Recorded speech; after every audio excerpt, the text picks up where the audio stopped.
1 Kings 8:33 and 34.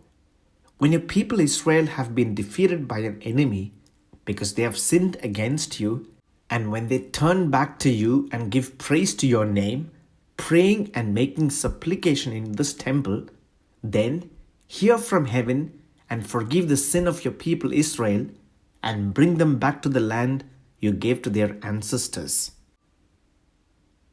In this prayer, Solomon tells us when one of the occasions is when people will turn to God and pray.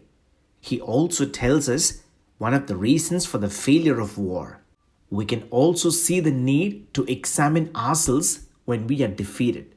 Defeating an enemy is often a life-threatening experience. You may lose everything you had until then.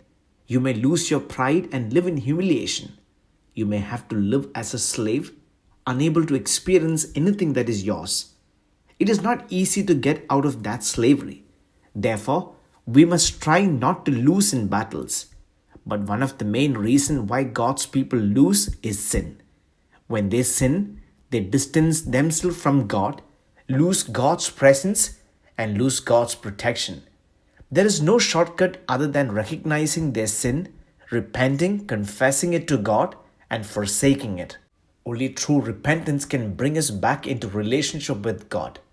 Since we know the history of the people of Israel, who were defeated by their enemies and had to flee from their own land many times because of their sin, we can understand that God later granted the things Solomon requested in this prayer.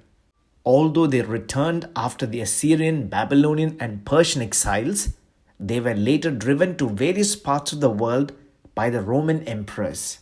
Centuries later, they had returned to their homeland today.